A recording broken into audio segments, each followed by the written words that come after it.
Hello दोस्तों, ऐसी ही मज़ेदार वीडियो सुनने के लिए मेरी वीडियो को लाइक करें, शेयर करें और मेरे चैनल को सब्सक्राइब करें। रोहित की बात सुनकर सारे सिक्योरिटी गार्ड्स दंग रह गए। वो भी इस बात को लेकर काफ़ी हैरान हो गए कि कुछ ही मीटर की दूरी पर होने के बावजूद वहाँ से किसी हेलीकॉप्टर की उड़ने की आवाज़ उनके कानों पर नहीं पड़ी थी। और वो सभी लोग ये बात अच्छी तरह से जानते थे कि काफ़ी मॉडर्न और सोफिस्टिकेटेड हेलीकॉप्टर होने के बावजूद ऐसा हो ही नहीं सकता था कि किसी हेलीकॉप्टर की टेक ऑफ की आवाज़ कुछ ही मीटर दूर खड़े लोगों को कानों पर ना पड़े। रोहित अच्छी तरह से जान चुका था कि उसका अनजान दुश्मन काफ़ी खतरनाक और पावरफुल था, मगर रोहित की समझ में यह नहीं आ रहा था कि अगर दुश्मन रोहित और उसके परिवार को नुकसान पहुंचाना चाहता था तो आखिर दुश्मन इतना पावरफुल और ताकतवर होने के बावजूद सामने क्यों नहीं आ रहा था, और वो यह बताता क्यों नहीं था कि उसे क्या चाहिए था। रोहित खुद भी इस बात को अच्छी तरह से जानता था कि अब दुनिया में वो अकेला ऐसा इंसान था जिसे पता था कि Big16 पावर ड्रग और कहीं नहीं बल्कि अनिका की रगों में खून बनकर दौड़ रहा था।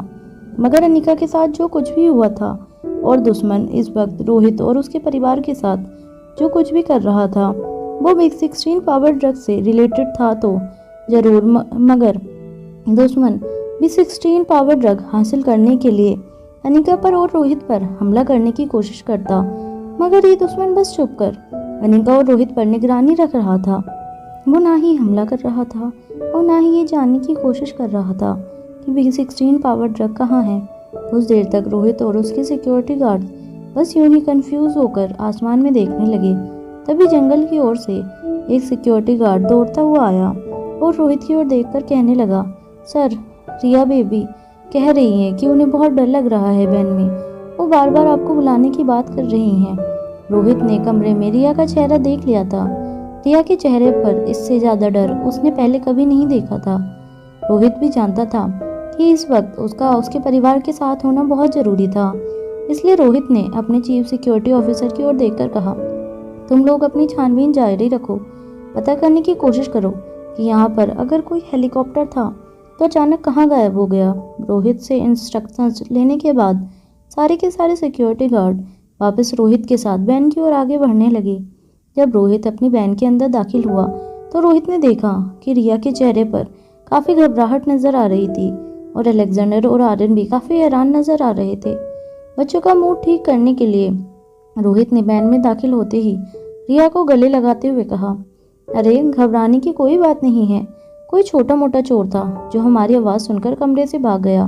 हमारे सिक्योरिटी गार्ड ने उसे पकड़ लिया तो वो रोने लगा और कहने लगा कि उसे बहुत भूख लगी थी, इसलिए वो घर में घुस आया था।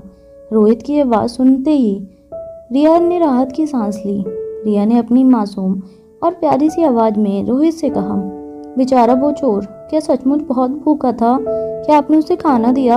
रोहित ने रिया के सर पर हाथ फेरते हुए कहा, हाँ हाँ, मैंने उसे खाना भी दिया और उसे यह भी कह दिया कि अगर उसे आइंदा कभी भूख लगे तो हमारे होटल जाकर खा लिया करे, मगर इस तरह से लोगों के घरों पर चोरियां ना करे। अपने पापा की ये बात सुनकर रिया ने रोहित को गले लगा लिया। रिया तो रोहित के इस झूठ को पकड़ नहीं पाई और अपने पापा की सारी बात मानकर काफ़ी खुश हो गई। मगर आर्यन और अलेक्जेंडर दोनों अच्छी तरह से जानते थे कि रोहित जो कुछ भी कह रहा था वो झूठ था। उस घर में जरूर कोई अजीब बात थी। रोहित जिस चोर की बात कर रहा था वो इतना बेवकूफ़ नहीं हो सकता था कि ऐसे खंडर जैसे दिखने वाले घर में वो चोरी के इरादे से घुसे, और खासकर खाना चुराने के लिए। उस घर को देखकर ही कोई भी आदमी समझ सकता था कि उस घर के अंदर कोई नहीं रहता था। फिर कोई चोर खाना चुराने के लिए उस घर के अंदर कैसे दाखिल हो सकता था? मगर इस वक्त अलेक्जेंडर और आर्यन भी उस बात को अपने सीने में दबा देना चाहते थे और रिया और अनिका को उस बात के लिए परेशान नहीं करना चाहते थे। इसलिए रोहित की बात अपने मन ही मन में सोचकर सच मानकर आर्यन और अलेक्जेंडर भी मुस्कुराकर अनिका को देखने लगे। रोहित और अनिका की वैन कुछ ही देर में होटल पैराडाइज इंटरनेशनल पहुंची। जैसे ही रोहित की वैन होटल पैराडाइज इंटरनेशनल के गेट पर पहुंची तब उसे वैन को वहीं पर रोक दिया गया। रोहित हैरान हो गया। उसकी समझ में नहीं आ रहा था कि आखिर होटल पैराडाइज इंटरनेशनल के गेट पर रोहित की वैन को रोकने की किसने हिम्मत की थी। जैसे ही रोहित ने वैन से बाहर अपना पाँव रखा, रोहित ने देखा कि एक बड़ा सा red carpet hotel paradise international के गेट से लेकर मेन बिल्डिंग तक बिछाया गया था। और रोहित ने जैसे ही अपना पाँव वैन से बाहर रखा, जोर जोर से रोहित और उसके परिवार के स्वागत के लिए बैंड बजाना शुरू हो गया। रोहित पर फूल बरसाए जाने लगे। धीरे धीरे रिया भी वैन से बाहर आई। रिया की आंखें बैंड बाजा और फूलों की बारिश को देखकर चमक उठी। रिया कूदकर रेड कारपेट पर दौड़ने लगी। रिया के पीछे पीछे आरन और अलेक्जेंडर भी बिल्कुल किसी रियासत के राजकुमार की तरह रेड कारपेट पर उतरकर मेन बिल्डिंग की ओर चलने लगे। अनिका इन सब बातों से बिल्कुल हैरान हो गई थी। रोहित ने अनिका को हाथ देते हुए अनिका को वैन से बाहर उतरने का इशारा किया। अनिका ने भी रोहित के हाथ में अपना हाथ दे दिया और धीरे से वैन से उतर कर बाहर उतरी। जैसे ही अनिका ने रेड कारपेट पर अपना पाँव रखा, अपने हाथों में एक बड़ी सी माला पकड़े सनी रोहित और अनिका के पास आया और दोनों को हार पहनाते हुए कहने लगा, भैया और भाभी welcome welcome to the paradise where you both meet. Anika Sunny को देखकर हैरान हो गई और रोहित के सामने देखने लगी। रोहित ने धीमी आवाज में अनिका को समझाते हुए कहा, यह सनी है, मेरा कजन। यूँ कहा जा सकता है कि हमारे प्यार को गहरे रिश्ते में बदलने में सनी ने भी हमारी काफ़ी मदद की थी। बैंडबाजी की आवाज़ में अनिका को वैसे तो रोहित की बातें ठीक से सुनाई नहीं दे रही थी, मगर अनिका इतना समझ चुकी थी कि सनी भी परिवार का ही एक हिस्सा था, इसलिए बिना ज़्यादा सोचे समझे बैंडबाजी के साथ साथ रोहित और अनिका बिल्कुल किसी रियासत के राजा और रानी की तरह रेड कारपेट पर चलकर अपनी होटल पैराडाइज के ओर कदम बढ़ाने लगे। सनी चेहरे से काफ़ी ज़्यादा खुश नज़र आ रहा था। दिल्ली चले जाने के बाद रोहित ने सनी को पैराडाइज इंटरनेशनल की जिम्मेदारियां सौंपी थी। वैसे तो सनी पूरा दिन गेम खेलने से ऊपर नहीं आता था, मगर जब से रोहित ने सनी के कंधों पर जिम्मेदारियां सौंपी थी, सनी काफ़ी हद तक मैच्योर हो चुका था। अब वो रिलेशनशिप और रिश्तों की भी अहमियत अच्छी तरह से समझने लगा था। सनी ने बिजनेस की जिम्मेदारियां संभाली। उसके बाद उसे पता चल गया था कि असल ज़िंदगी तो मोबाइल गेम और वर्चुअल गेमिंग के बाहर है। बिजनेस में होने वाले उतार चढ़ाव रियल होते थे, वर्चुअल नहीं।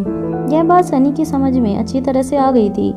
सनी पहले से ही रोहित की बहुत इज्जत करता था और इसलिए रोहित और अनिका जो इतने दिनों बाद मनाली लौट रहे थे, उनके स्वागत में उसने किसी भी तरह की कमी नहीं छोड़ी थी। बैंडबाजी के साथ साथ रेड कारपेट पे कदम कदम पर रोहित और अनिका पर फूल बरसाए जा रहे थे। बैंड वाले को अपने हाथों से इशारा करते हुए सनी नाच नाच कर अपने कदम आगे बढ़ा रहा था। तभी अचानक नाचते गाते सनी के कंधों पर रोहित ने जोर से अपना एक हाथ रखा और उसे अपने पास खींचते हुए कहा, तुम क्या हमारी दोबारा शादी करवाने वाले हो? पर इस तरह का इंतजाम तो आजकल शादियों में भी नहीं किया जाता।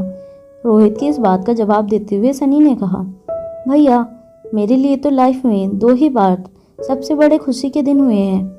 एक तो सचमुच जिस दिन आपकी और अनिका भाभी की शादी हुई थी वो दिन था, और एक आज का दिन है जब आप इतने दिन वक्त बाद वापस होटल पैराडाइज इंटरनेशनल पधारे हो। आज का दिन मेरे लिए बेहद खुशी का दिन है और आप यूँ समझ लीजिए आपकी और भाभी की दोबारा शादी हो रही है, और फिर इस दुनिया में शादी से बेहतर कोई बंधन भी तो नहीं है। मैं तो कहता हूँ हर शादीशुदा कपल को हर दिन अपनी मैरिज एनिवर्सरी मनानी चाहिए। सनी की बातें सुनकर रोहित काफ़ी हैरान हो गया। सनी जो कभी अपनी गेमिंग की दुनिया से बाहर नहीं निकलता था और उसके मुंह से कभी गेमिंग के अलावा कोई बात नहीं निकलती थी, वो आज इस तरह की मैच्योर बातें कर रहा था। ये देखकर रोहित हैरान हो गया। रोहित ने फिर से सनी का कॉलर पकड़ा और कहा, अबे तू ये सब बातें कहाँ से करना सीख गया? मैंने तेरे भरोसे पर यहाँ का बिजनेस छोड़ा था। तेरा ध्यान बिजनेस में है या और कहीं लग गया? रोहित की बात सुनकर सनी के चेहरे पर हल्की सी मुस्कान आ गई। सनी ने अपना चेहरा एक तरफ झुका लिया और सनी के गाल लाल हो गए थे। सनी का इस तरह का रिएक्शन देखकर रोहित ने फिर से सनी को कॉलर से पकड़कर पास खींचते हुए कहा, अबे ओ ये तो शर्मा क्यों रहा है? हुआ क्या है तेरे साथ? किसी तरह रोहित की मजबूत ग्रिप से अपने आप को छुड़ाते हुए सनी फिर से बैंड बाजे बालों की धुन में नाचते गाते हुए अपने कदम मेन बिल्डिंग की ओर आगे बढ़ाने लगा। रोहित और अनिका एक दूसरे को देखकर सनी के इस बर्ताव पर हैरान थे। हालांकि अनिका के चेहरे पर जो हैरानी थी वो इस बात को लेकर थी कि आखिर सनी कौन था। और इस तरह का रिएक्शन क्यों दे रहा था। वहीं रोहित सनी के अजीब से बर्ताव को देखकर हैरान था। कुछ ही देर में नाश्ता खाता सनी मेल बिल्डिंग के कॉरिडोर पर तक जा पहुंचा। जब अनिका और रोहित वहां पहुंचे तो रोहित ने देखा कि एक 22-23 साल की बेहद एक खूबसूरत लड़की जिसने होटल यूनिफॉर्म पहन रखी थी, वो अपने हाथों में मालाएं लिए रोहित और अनिका के स्वागत के लिए खड़ी थी। जैसे ही रोहित और अनिका होटल के मेन गेट पर पहुंचे, उस लड़की ने दोनों के गले में मालाएं डालते हुए कहा, वेलकम सर, वेलकम मैडम। आज हमारे पूरे स्टाफ के लिए बेहद खुशी का दिन है कि आप दोनों ने अपने पर्सनल वेकेशन के लिए हमारी होटल को चुना है और मैं और हमारे होटल का पूरा स्टाफ आपसे वादा करते हैं कि आपका ये फैमिली वेकेशन बेहद सक्सेसफुल होगा और हम उम्मीद करते हैं कि हमारी वजह से आपको यहाँ पर कोई तकलीफ नहीं आई। उस लड़की की आवाज़ बड़ी मीठी थी और वो बड़े ही प्यार से रोहित और अनिका का वेलकम कर रही थी। उस लड़की की आवाज़ सुनकर सनी का चेहरा और भी ज़्यादा चमक उठा था। उस लड़की ने रोहित और अनिका और तीनों बच्चों को वेलकम करते हुए अपने हाथ के इशारे से उन्हें होटल लॉबी के अंदर आने का निमंत्रण दिया। रोहित, अनिका और तीनों बच्चे धीरे धीरे होटल लॉबी में अपने कदम आगे बढ़ाने लगे।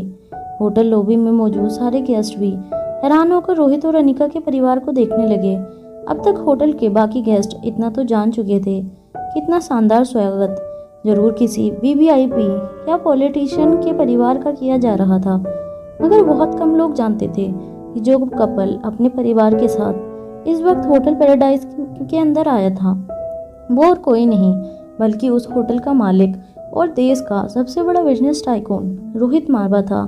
वो लड़की जिसने रोहित और अनिका का स्वागत किया था, वो अनिका और रोहित के साथ साथ बच्चों को होटल लॉबी के एलिवेटर के पास ले गई। रोहित के सिक्योरिटी गार्ड्स को एक एक करके कमरा अलॉट कर दिया गया था। रेजिडेंटल स्वीट के नीचे के 2 फ्लोर सिर्फ रोहित के सिक्योरिटी गार्ड के लिए अलॉट किए गए थे। वो लड़की बड़ी ही सोफिस्टिकेटेड तरीके से रोहित और उसके पूरे परिवार को एस्कॉर्ट कर रही थी, जबकि उस लड़की के ठीक बगल में खड़े सनी के चेहरे की मुस्कुराहट कम होने का नाम ही नहीं ले रही थी। लिफ्ट के अंदर एंटर होते ही रोहित ने सनी को लिफ्ट के अंदर पकड़ लिया और उसने अपने पास खींचते हुए कहा, कौन है ये लड़की? सच बताना, वरना इतना मारूंगा कि तो मोबाइल पर गेम तो क्या, मोबाइल पर किसी को फ़ोन करने के लायक नहीं रहेगा। रोहित की धमकी सुनते ही सनी का चेहरा शर्म के मारे झुक गया और फिर अटकती हुई आवाज़ में सनी ने रोहित के कान के पास आकर कहा, इसका नाम शर्मिला है। सनी के चेहरे पर गुलाबी रंग देखते हुए रोहित ने फिर से सनी का कॉलर पकड़ते हुए धीमी आवाज़ में कहा, उसका नाम शर्मिला है, मगर तुम्हें क्यों इतनी शर्म आ रही है? अपने चेहरे की ओर देखो, बिल्कुल लाल पड़ चुका है, किसी बंदर की तरह। तुम इस तरह से अपना नाम क्यों ले रहे हो? हालांकि लिफ्ट में मौजूद बाकी लोगों को रोहित और सनी के बीच में चल रही बातें नहीं सुनाई दे रही थी, मगर कहीं ना कहीं शर्मिला को इतना तो पता चल गया था कि जरूर दोनों भाई उसी के बारे में बात कर रहे थे।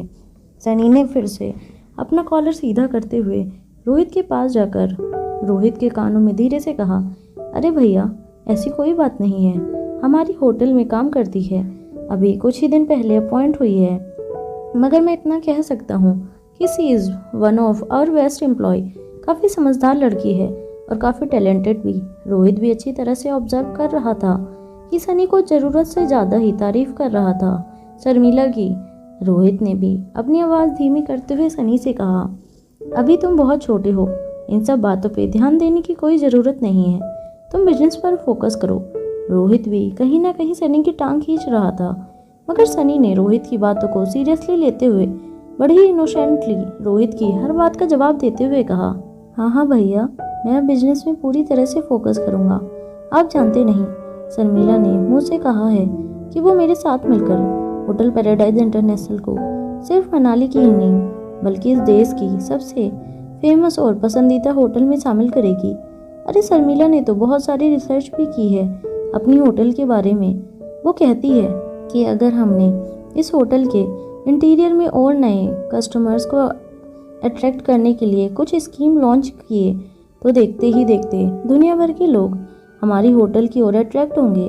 फिलहाल जो लोग मनाली घूमने आते हैं वो हमारी होटल पसंद करते हैं, लेकिन एक दिन ऐसा आएगा जब लोग हमारी होटल को पसंद करेंगे और मनाली सिर्फ इसलिए आएंगे क्योंकि हमारी होटल मनाली में है।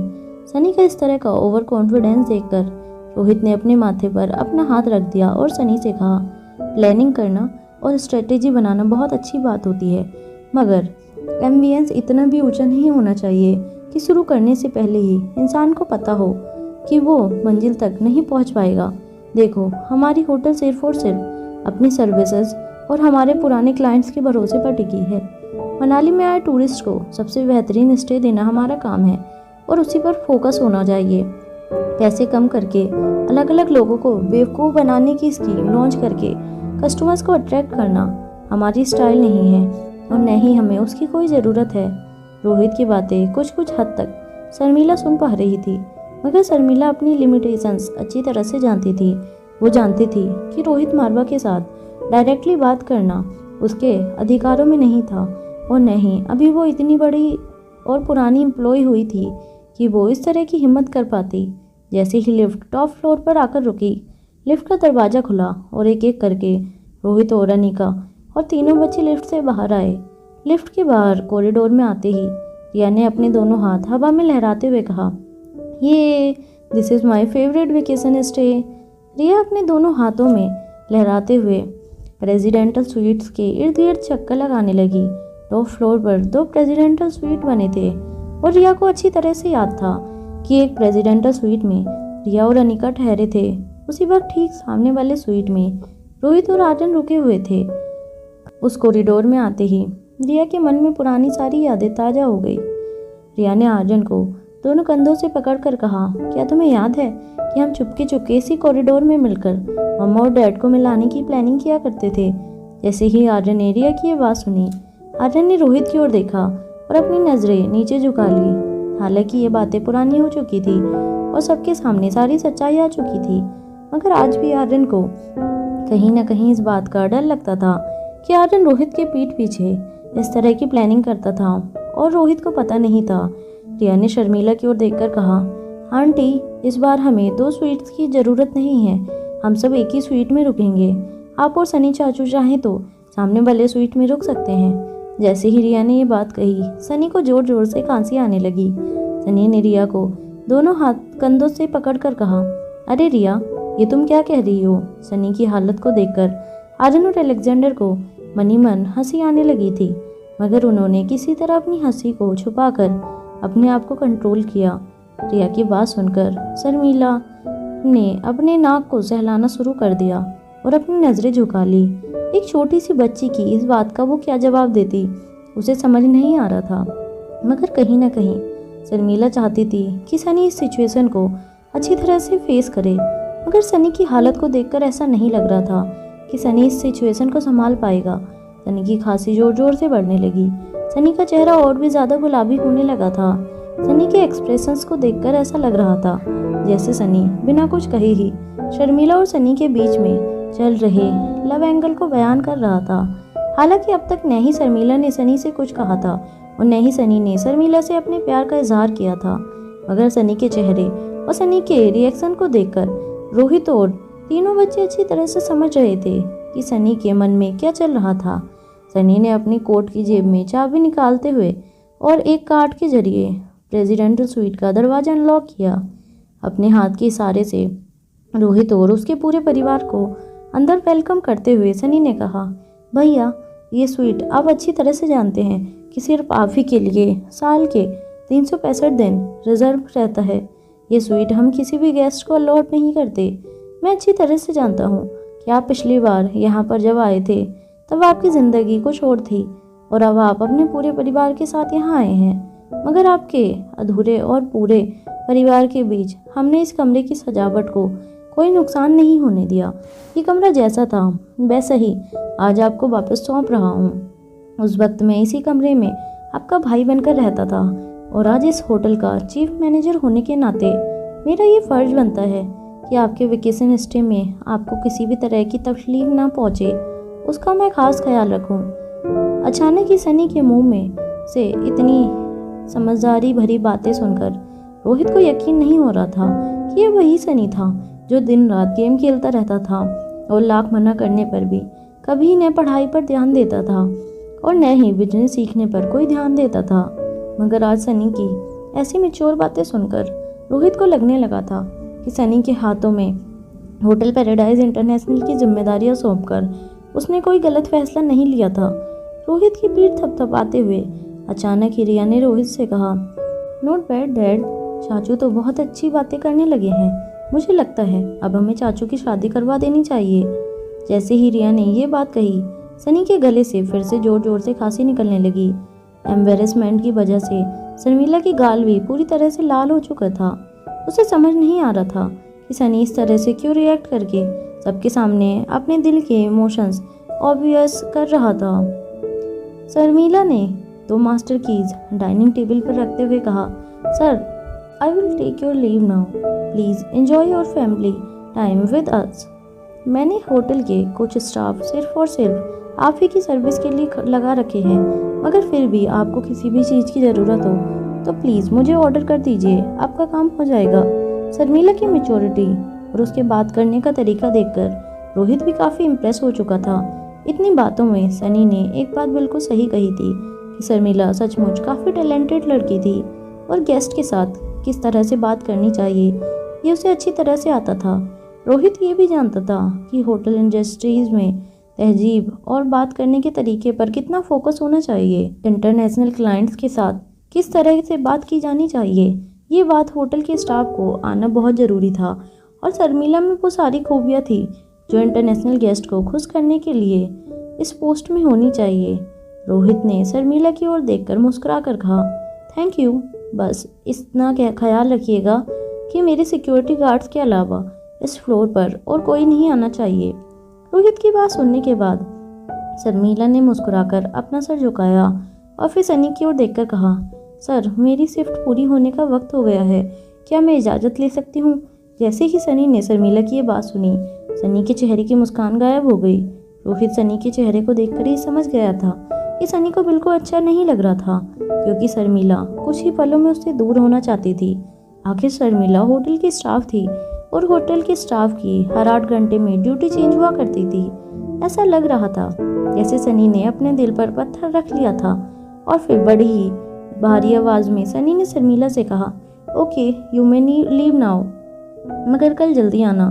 इससे पहले कि शर्मिला अपने कदम आगे बढ़ाती, शर्मिला ने जैसे ही सनी की आवाज़ सुनी, उसने अपने आगे बढ़ते हुए कदम रोके और सनी की ओर हैरानी से देखते हुए कहा, क्यों सर, मेरी शिफ्ट तो सुबह 11 बजे शुरू होती है, क्या कोई काम है? रोहित फिर से हैरानी से सनी की ओर देखने लगा। सनी ने अपने चेहरे के हाव भाव बदलते हुए अपने माथे पर अपना हाथ मारते हुए कहा, अरे हाँ हाँ, मेरा मतलब है 11 बजे टाइम पर आ जाना। शर्मिला ने फिर से अपना सर झुकाकर बड़ी ही पोलाइटली सनी से कहा, सर, आप तो अच्छी तरह से जानते हैं कि मैं कभी लेट नहीं होती, कल भी वक्त से 15 मिनट पहले ही आ जाऊंगी। इसके बाद शर्मिला ने रोहित की ओर देखकर कहा, have a good day sir. Sharmila बड़ी ही पोलाइटली कमरे से बाहर निकल गई। शर्मिला के जाने के बावजूद सनी शर्मिला को बस जाते हुए देख रहा था। सनी की आंखों के सामने चुटकी बजाते हुए रोहित ने कहा, ओ मिस्टर, कहाँ खो गए हो तुम? ये सब क्या चल रहा है? ये मत भूलो कि वो हमारी होटल की स्टाफ है और तुम तो अच्छी तरह से जानते हो कि सर्विस इंडस्ट्रीज में काम कर रही लड़कियों की एक बहुत बड़ी यूनियन है। अगर तुम्हारी कंप्लेन कर दी शर्मिला ने तो। इससे पहले कि रोहित अपनी बात आगे बढ़ा था, सनी ने अपना मुंह खोल दिया और अपने ही मुंह पर हाथ रखते हुए रोहित से कहा, अरे भैया, ये कैसी बातें कर रहे हो? ये क्या आपको उस तरह का इंसान नजर आता हूँ मैं तो सचमुच शर्मिला से। इससे पहले कि सनी आगे कुछ बोल पाता, सनी ने अपने ही मुंह पर अपने दोनों हाथ दबा लिए, मगर सनी जो बोलने से पहले ही रुक गया था वो बात रोहित ने सुन ली थी और रोहित के पास खड़े तीनों बच्चों ने भी वो बात सुन ली थी। सनी की बात सुनते ही रोहित की आंखों में गुस्सा छा गया। रोहित की आंखों में गुस्सा देखकर सनी के चेहरे का रंग उड़ गया। सनी बड़ी बड़ी आंखों से अपने भाई की ओर देखने लगा। वो जानता था कि अगर रोहित को गुस्सा आ गया तो वो क्या कर सकता था। धीरे धीरे अपने कदम पीछे लेते हुए सनी ने रोहित से कहा, नहीं, मेरा मतलब है भैया, वो बहुत इंटेलिजेंट लड़की है न, तो मुझे सच्ची उससे काफ़ी उम्मीदें हैं कि वो हमारे होटल का नाम रोशन करेगी, वो हमारा बिजनेस बढ़ाने में हमारी मदद करेगी, वगैरह वगैरह। रोहित ने भी तभी कड़क आवाज़ में सनी से कहा, बात होटल और बिजनेस तक रहे वही अच्छा है, अगर बात वगैरह वगैरह तक पहुंची तो तुम नहीं जानते मैं तुम्हारे हाथ पाँव वगैरह वगैरह मार मार कर सजा दूंगा। रोहित की बातें सुनकर सनी के चेहरे पर घबराहट काफी ज्यादा बढ़ गई थी। तीनों बच्चे भी रोहित और सनी को आमने सामने देखकर एक पल के लिए घबरा गए थे। ऐसा लग रहा था जैसे रोहित सचमुच ही सनी से काफी नाराज था। मगर फिर अचानक ही रोहित के चेहरे पर मुस्कान आ गई और रोहित ने सनी की पीठ थपथपाते हुए कहा, लड़की अच्छी है, मगर ये मत समझना कि तुम इस होटल के मालिक के भाई हो, इसलिए तुमसे लड़की खुश हो जाएगी। टैलेंटेड लड़की है, इंडिपेंडेंट है, अपने पैरों पर खड़े रहना जानती है। उसे हासिल करना है तो तुम्हें प्रूव करना होगा कि तुम भी उसके लायक हो, न कि पूरा दिन गेम खेल खेल कर उसे ये बताओ कि तुम मोबाइल पर गेम खेलने में कितने बड़े चैंपियन हो। रोहित और सनी की बातें सुनकर तीनों बच्चे भी जोर जोर से हंस पड़े। तभी अचानक बच्चों की हंसी में से रोहित को अनिका की हंसी सुनाई दी। रोहित अनिका की हंसी सुनकर चौंक गया। रोहित के कानों पर जब अनिका के हंसने की आवाज पड़ी तो रोहित चुप कर अनिका की ओर देखने लगा। अनिका के हाथों में एक बड़ा सा टैबलेट था जिसमें आर्यन और रिया की खींची हुई एक तस्वीर नजर आ रही थी। आर्यन ने जब रिया का पिंक फ्रॉक पहना था तब रिया ने जबरदस्ती आर्यन की तस्वीर खींची थी। जब अनिका ने आर्यन को रिया के कपड़े पहने हुए देखा तब अनिका की हंसी छूट गई। रोहित धीरे धीरे चलकर अनिका के पास आया और जैसे ही अनिका को महसूस हुआ कि रोहित उसके बगल में खड़ा था, अनिका बिल्कुल शांत हो गई। हालांकि अनिका के चेहरे से हंसी पूरी तरह से गायब नहीं हुई थी। रोहित ने जब उस बड़े से लैपटॉप में आर्यन की वो तस्वीर देखी तब रोहित हैरान होकर अनिका की ओर देखने लगा। रोहित ने अनिका से पूछा, वैसे तो ये तस्वीर सचमुच बहुत फनी है, मगर क्या तुम्हें इस तस्वीर के बारे में कुछ याद है? आर्यन को वैसे तो काफ़ी एम्बेरसमेंट हो रही थी क्योंकि अनिका ने सबके सामने वो तस्वीर ढूंढ निकाली थी। अलेक्जेंडर उस तस्वीर के बारे में कुछ नहीं जानता था, मगर आज पहली बार अलेक्जेंडर ने जब वो तस्वीर देखी तब अलेक्जेंडर हैरान होकर आर्यन को देखने लगा। आर्यन ने अपने दोनों हाथ जेब में डाले और यहाँ वहाँ देखने लगा।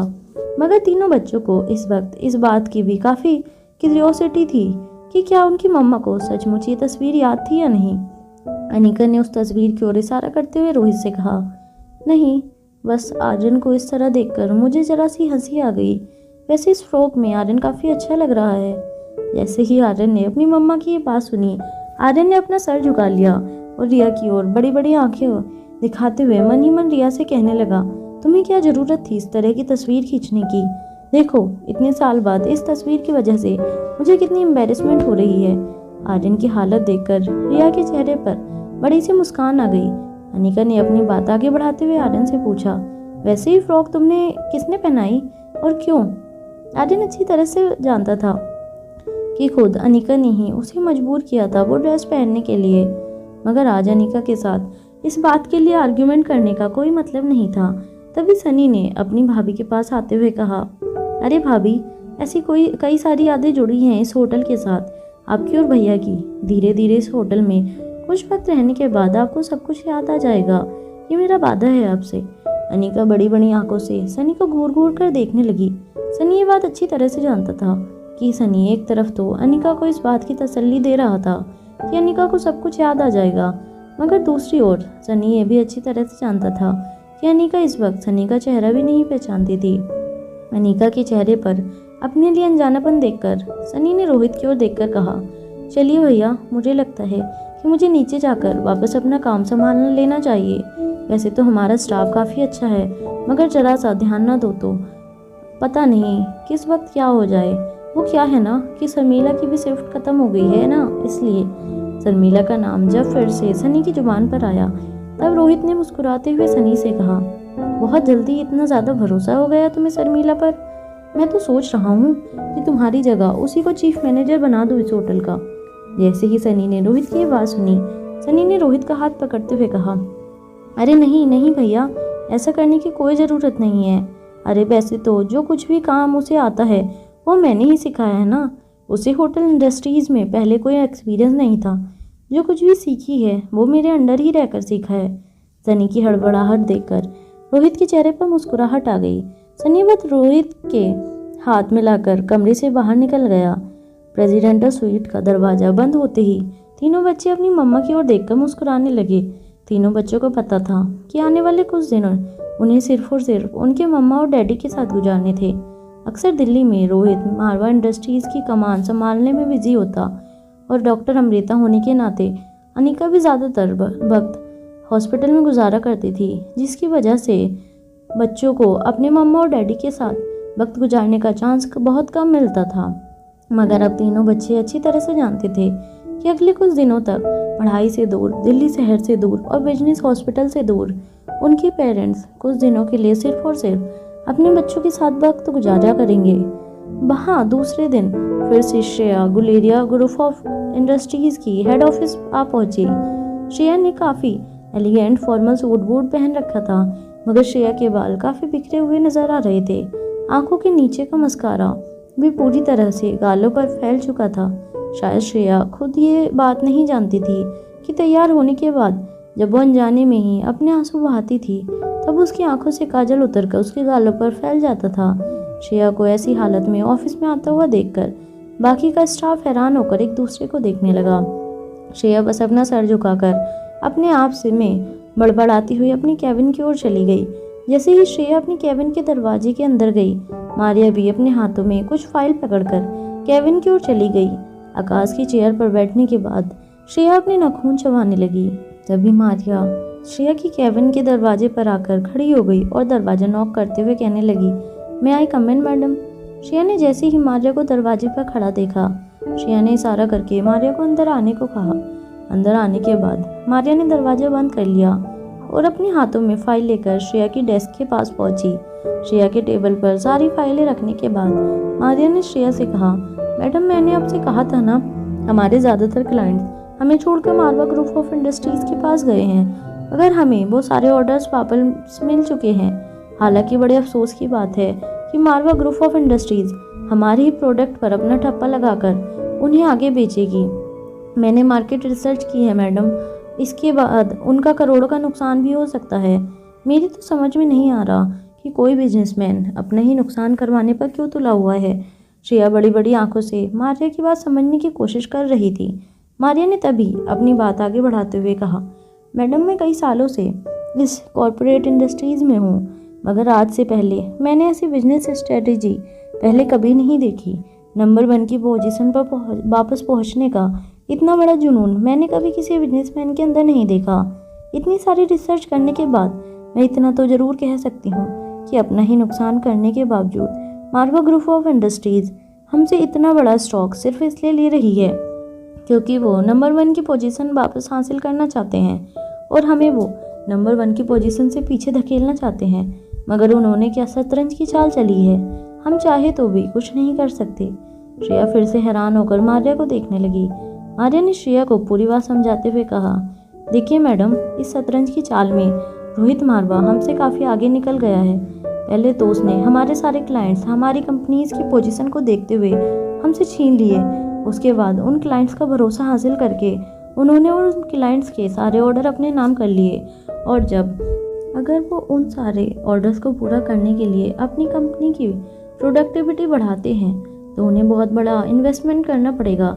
इसलिए वो लोग सरप्लस ऑर्डर्स को सबलेट करना चाहते हैं, यानी कि किसी और कंपनी के पास माल खरीदकर उस माल पर अपना नाम और टैग चिपकाकर आगे बेच देना। मगर ज़रा सोचिए, रोहित मारवा ने ये ऑर्डर दिया भी तो किसे दिया?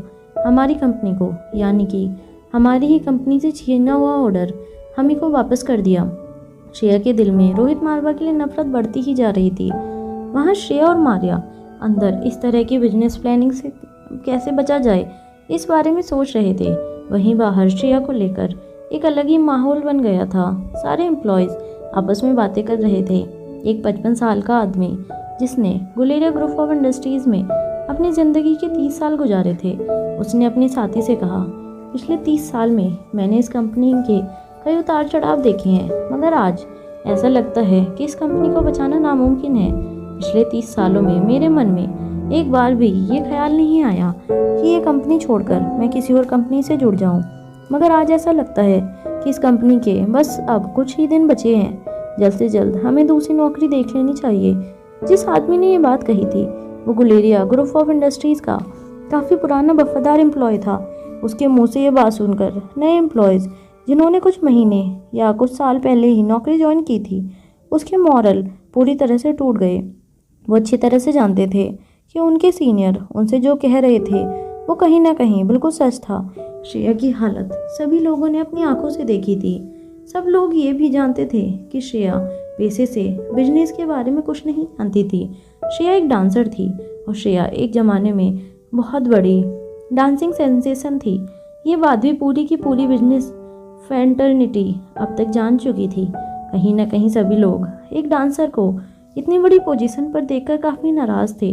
गुलेरिया ग्रुप ऑफ इंडस्ट्रीज़ के साथ उनका भी फ्यूचर जुड़ा था और श्रेया के हाथों में अब उन्हें अपना फ्यूचर अंधकार में नज़र आ रहा था।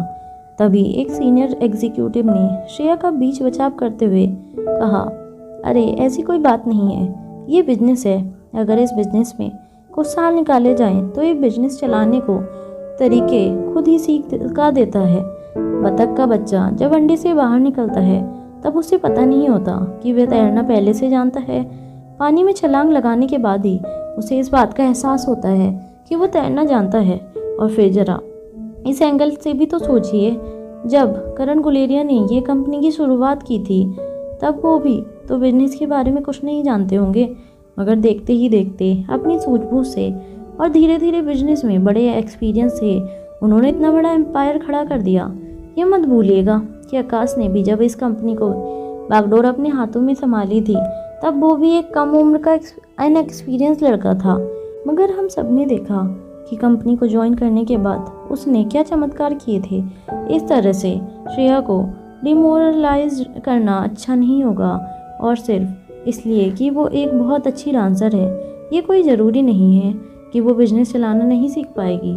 उस आदमी की बात पूरी सुनने के बाद दूसरे एक सीनियर एग्जीक्यूटिव ने उस बात का जवाब देते हुए कहा, चलो भाई, तुम्हारी बात मान लेता हूँ, तुम्हारे सारे लॉजिक्स बिल्कुल सही हैं, मगर जहाँ बात आई एक्सपीरियंस की तो एक्सपीरियंस जुटाने के लिए श्रेया को कुछ साल गुजारने होंगे। मगर मेरा कहना तो ये है कि या गुलेरिया ग्रुप ऑफ इंडस्ट्रीज़ के पास उतने साल हैं कि और इस वक्त कंपनी की जो पोजीशन है, आने वाले 3-4 महीनों में अगर कंपनी में कोई चमत्कार नहीं हुआ तो कंपनी एक के बाद एक बड़े घाटे करती जाएगी और उन घाटों से बाहर निकलना बेहद मुश्किल हो जाएगा। देखते ही देखते इतना बड़ा एम्पायर पल भर में धराशायी हो जाएगा। अरे मैंने बड़े बड़े राजाओं को रंग बनते हुए देखा है। इतना कहने के बाद उस आदमी ने आगे बताया, एक ज़माने में आयुर्वेदिक मेडिसिन और ट्रेडिशन फार्मेसी में कल्याण शास्त्री का बहुत बड़ा नाम हुआ करता था। ऐसा माना जाता था कि कल्याण शास्त्री की शास्त्री फार्मास्यूटिकल देश की ही नहीं बल्कि दुनिया की टॉप मोस्ट फार्मास्यूटिकल कंपनी बन जाएगी। मगर अब देखो, बेटे के गुजरने के बाद ही महीनों बाद पूरी की पूरी कंपनी पर ताला लग गया। कल्याण शास्त्री अपना मानसिक संतुलन गुमा बैठा और उसी पागलपन और जुनून के चलते उसने एक के बाद एक ऐसे डिसीजन लिए कि कंपनी को एक के बाद एक बड़े बड़े झटके खाने पड़े और इन झटकों से कंपनी कभी उभर नहीं पाई। एक साथ हजारों लोग बेरोजगार हो गए थे। तुम्हें पता है ना उन दिनों कितने सुसाइड केस बढ़ गए थे। ये बात मत भूलो कि एक नौकरी पर कई जिंदगियां टिकी होती हैं, कई जिंदगियों की उम्मीदें टिकी होती हैं, कई परिवार के फ्यूचर टिके होते हैं और हर कंपनी के कंधे पर यह बोझ होता है कि उन्हें उस सारे परिवार की उम्मीदों पर खरा उतरना है। और कंपनी का हेड होने के नाते ये सारी जिम्मेदारियां एक प्रेसिडेंट की हैं। अब हमें यह देखना है कि हजारों परिवार की उम्मीदों के ऊपर श्रेया खरी उतर पाएगी या नहीं। हमें प्रैक्टिकल डिसीजंस लेने चाहिए, क्योंकि बात जहां इमोशन से जुड़ी हो वहां फैसले इमोशन से नहीं बल्कि दिमाग से लेने चाहिए।